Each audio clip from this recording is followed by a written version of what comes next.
Over here, you're going to see that I have my meditation Zafu and Zabuton. And basically, those are the Zafu is the firm cushion that you can sit on to support yourself into a comfortable cross-legged-ish position. I'll talk about what that means. It's not twisting yourself into a pretzel.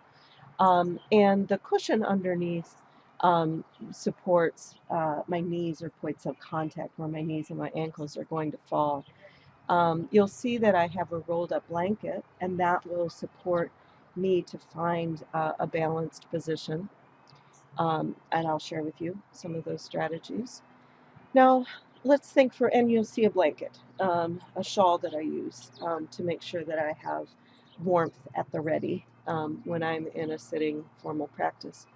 Um, let's think about your own home and what you might have that could fill in for this. A comforter might suffice in that same way, something that has some fiber fill or has some firmness to it.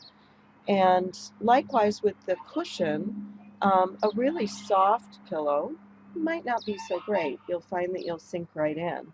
But a firmer cushion might work quite well. I also have a yoga block and a yoga mat. And I often will sit with my yoga block being the support for my hips. You'll also see that I have a straight back chair. And I'm pretty sure that you have one of those in your home or in your office or wherever you're going to be when we have our course. And the straight back chair is lovely. It can be a great option even for people who feel comfortable most of the time on the cushions. Now I can show you how these simple props will help us get comfortable so that we can enjoy our practice. So as I've mentioned, having a shawl or something warm to accommodate the change in temperature. You'll notice that I'm settling in. I'm moving from side to side to see that I am well centered on the cushion and in good alignment. Particularly when I settle down to sit, I will stretch and move around in a way that takes care of my body, basically. Using that as an opportunity to check in. I like to remove my glasses. It's a personal preference. Let's talk about our gaze and where our eyes go when we're practicing. Well, the invitation is to truly relax the eyes. We can close them, which can be very helpful, particularly as we're working on our concentration.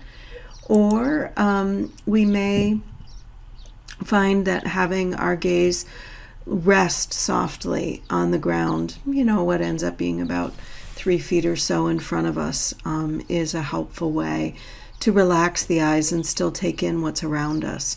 Both are good practices, and it really is just a matter of what's appropriate for you right now.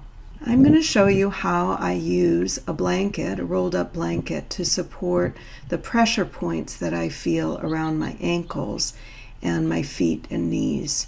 By weaving this rolled up blanket around my feet and ankles, I find that I get a lot better support and my knees are more comfortable. Everyone will find that they have a bit of a tender spot, and we can work together to find accommodations for those. So feel free to bring those up in class if you want any suggestions or ideas. I'm going to show you another way that you can use the same cushion to be in a kneeling posture. And basically, I take the cushion and I put it into a vertical position rather than a horizontal flat disc. And I tuck it up under my butt and find that I can rest. This is often a position that I'll use to alternate with my cross-legged position if I feel like my knees or my back need a break. You'll notice that my hands are resting on my thighs. Generally, that's the most comfortable position for the hands to be. Some people might also choose to clasp their palms or rest their hands in a particular way that helps them pay attention to what that sensation feels like in their hands.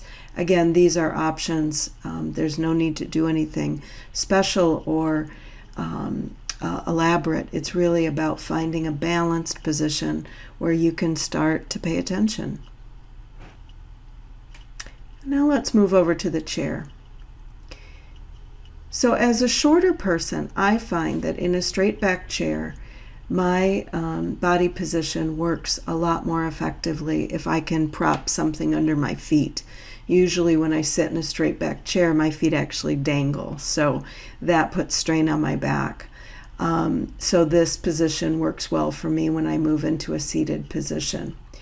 In both the position on the cushion and on the chair, what one reaches for is for the knees to be lower than the hips, and experiment with what that means. Now, a taller person often may find that they need to tuck a cushion underneath them on a straight back chair to allow those knees to be a little lower than their hips. Of course, having a cushion on a straight back chair that has a hard surface can make for a more comfortable position for your sit bones as well. So this is the quick rundown of the possibilities for learning to sit. And I hope that you find lots of comfort and make lots of discoveries along the way about what's right for you.